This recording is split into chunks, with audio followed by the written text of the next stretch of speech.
How can we account for the difference between the two different types of the sacred which give unity, the one to the Verdun Salon, the other to Cambrai? Where are the gods of Cambrai? Marcel's gods, as we have already seen, are his parents and the great writer Bergot. They are distant gods with whom any metaphysical rivalry is completely out of the question. If we look around the narrator, we find this external mediation everywhere. Francois's gods are the family and especially Aunt Léonie. God for Marcel's mother is his father, whom she does not examine too closely in order not to cross the barrier of respect and adoration between him and her. The father's god is the friendly but Olympian M. de Norpois.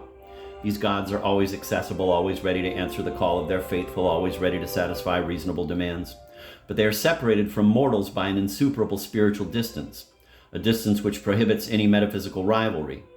In one of the passages of Jean Santoul, which present a sketch of Cambrai, can be found a veritable allegory of this collective external mediation. A swan symbolizes the mediator in the almost feudal universe of middle-class childhood. In this closed and protected universe, the prevailing impression is one of joy. Quote, "Nor from that general rapture was the swan, excepted, moving slowly on the river bearing, he too, the gleam of light and happiness on his resplendent body. Never for a moment disturbing the happiness about him, but showing by his joyful mien that he, too, felt it, though not by a jot changing his slow, majestic progress, as a noble lady may watch with pleasure her servant's happiness, and pass near to them, not despising their gaiety, not disturbing it, but taking in it no part herself, save by a show of gracious kindliness, and by the presence of a charm shed by her dignity on all around.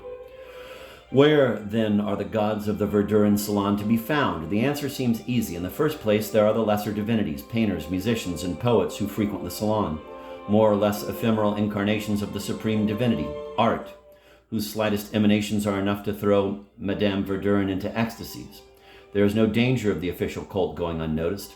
In its name, the Botians and the Boers are banished. Sacrilege is punished more severely than at Cambrai. The slightest heresy can provoke a scandal. The temptation is to draw the conclusion that faith is more vigorous at the Verduns than at Cambrai.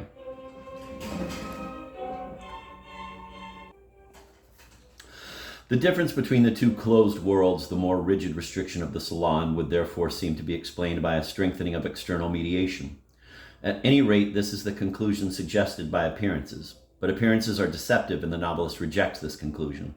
Behind the gods of external mediation, who no longer have any real power at the Verduns, there are the true hidden gods of internal mediation, no longer gods of love, but of hate. Swan is expelled in the name of the official gods, but in reality we must see here a reprisal against the implacable mediator, against the disdainful gourmands who close their doors to Madame Verdun, and to whose world Swan suddenly reveals that he belongs. The real gods of the patroness are enthroned in the salon of the gourmands, but she would rather die than openly or even secretly worship them as they demand. This is why she carries out the rites of her false aesthetic religion with a passion as frenetic as it is mendacious.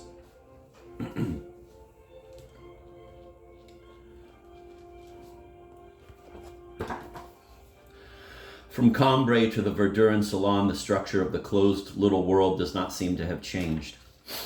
The most obvious traits of this structure are merely strengthened and emphasized. The appearances are, if we might be permitted such an expression, more apparent than ever. The salon is a caricature of the organic unity of Cambrai, just as a mummified face is a caricature of a living face and accentuates its traits. On closer examination, it is seen that the elements of the structure, identical in both cases, have a different hierarchy. At Cambrai, the rejection of the barbarians is subordinate to the affirmation of the gods. At the Verduns, it is the reverse. The rites of union are camouflaged rites of separation. They are no longer observed as a means of communion with those who observe similar rites, but as a means of distinction from those who do not observe them. Hatred of the omnipotent mediator supersedes love of the faithful. The disproportionate place the manifestations of this hatred hold in the existence of the salon provides the single but irrefutable indication of metaphysical truth. The hated outsiders are the true gods.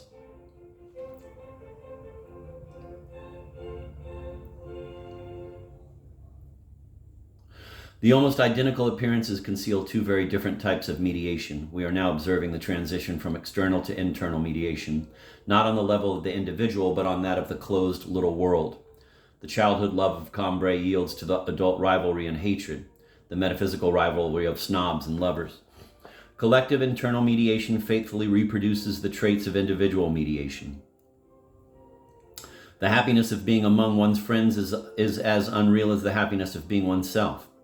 The aggressive unity presented by the Verdurin salon to the outside world is simply a facade. The salon has only contempt for itself. This contempt is revealed in the persecution of the unfortunate Saniette. This character is the faithful of the faithful, the pure soul of the Verdurin salon. He plays, or would play if the salon were really all that it pretends to be, a role somewhat similar to Aunt Leonie's at Cambrai. But instead of being honored and respected, Saniette is buried under insults. He is the butt of the Verdurins. The salon is unaware that it despises itself in the person of Saniette.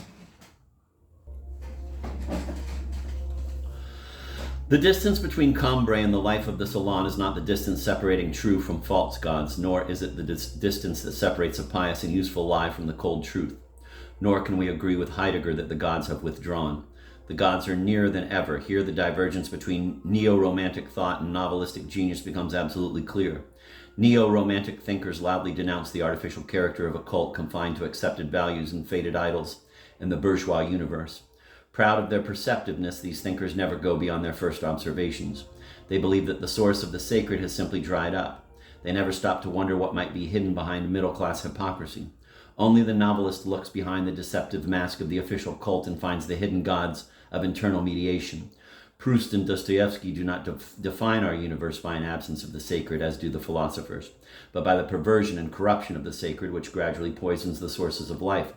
As one goes further from Cambrai, the positive unity of love develops into the negative unity of hate, into the false unity which hides duplicity and multiplicity. That is why only one Cambrai is necessary, while there must be several rival salons. At first there are the Verdurin and Grammont salons. The salons exist only as functions of each other. Among the collectivities that are simultaneously separated and united by double mediation, we find a dialectic of master and slave, similar to that which controls the relations of individuals. The Verdurin salon and the Grammont salon carry on an underground struggle for mastery of the world of fashionable society. For most of the novel, the Duchess of Grammont retains her mastery, haughty, indifferent, and contemptuous. The hawk-faced Duchess is so dominant that she almost seems the universal mediator of the salons. But like all mastery, it proves empty and abstract. Naturally, Madame de Grammont does not see her salon with the eyes of those who long for admittance. If the bourgeois Madame Verdurin, who is supposed to be such an art lover, secretly longs only for aristocracy, the aristocratic Madame de Grammont dreams only of literary and artistic glories. For a long time, Madame Verdurin is the underdog in the struggle with the Grammont salon, but she refuses to humble herself and obstinately conceals her desire. Here as elsewhere, the heroic lie finally wins its reward. The working of internal mediation demands Madame Verdurin's ultimate arrival in the residence of the Prince de Grammont. As for the Duchess, whose mastery has been too blasé, she abuses her power and squanders her prestige. In the end, she loses her position in society. The laws of the novel necessitate this double reversal. Cambrai is always described as a patriarchal regime. It is impossible to say whether it is authoritarian or liberal, since it functions all by itself.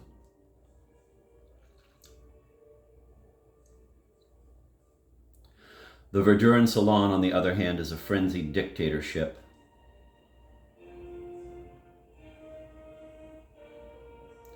The patroness is a totalitarian head of state who rules by a skillful mixture of demagoguery and ferocity. When Proust evokes the loyalist sentiments inspired by Cambrai, he speaks of patriotism. When he turns to the Verdurin salon, he speaks of chauvinism. The distinction between patriotism and chauvinism is an accurate expression of the subtle yet radical difference between Cambrai and the salons. Patriotism is the result of external mediation, while chauvinism is rooted in internal mediation. Patriotism already contains elements of self-love and therefore self-contempt, but it is still a sincere cult of heroes and saints. Its fervor is not dependent upon rivalry with other countries. Chauvinism, on the contrary, is the fruit of such rivalry. It is a negative sentiment based on hatred, that is to say, on the secret adoration of the other. Proust's remarks on the First World War, despite their extreme caution, betray a profound disgust. Rose-colored chauvinism is the product of a mediation similar to that of snobism. The chauvinist hates a powerful belligerent in well-disciplined Germany. because he himself is dreaming of war, power, and discipline. The revengeful nationalist feeds on bars and praises, quote, the earth and the dead, end of quote. But the earth and the dead are not important to him. He thinks that his roots go deep, but he is floating in an abstraction.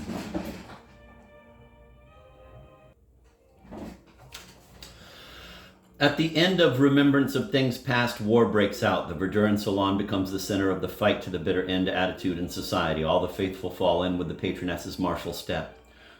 Brichot writes a belligerent column in a big Paris newspaper. Everyone, even the violinist Morel, wants to do his duty. Society's chauvinism finds its complement in civic and national chauvinism.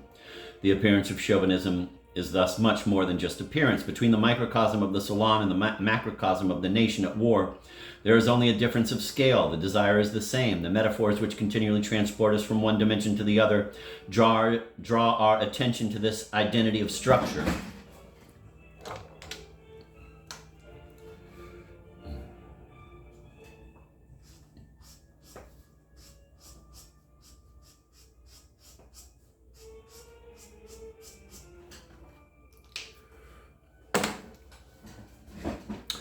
France is to Germany what the Verdurin Salon is to the Grammont Salon. Now Madame Verdurin, the sworn enemy of the Boers, ends by marrying the Prince of Grammont and removing her arms and baggage into the enemy camp. The rigorous parallelism between social and national chauvinism suggests that we should seek in the order of the macrocosm a parallel to the dramatic reversal in the microcosm, a reversal which can without exaggeration be considered to touch on treachery. If the novel does not provide this parallel, it is simply because it ends too soon. 20 more years in a Second World War are needed to produce the event which would have allowed Proust to round out his metaphor. In 1940, a certain kind of abstract chauvinism embraced the cause of triumphant Germany after years of fulminating against those who timidly suggested a modus vivendi with an hereditary enemy not yet gone mad and still confined within his own frontiers. Similarly, Madame Verdurin inspires terror in her little clan,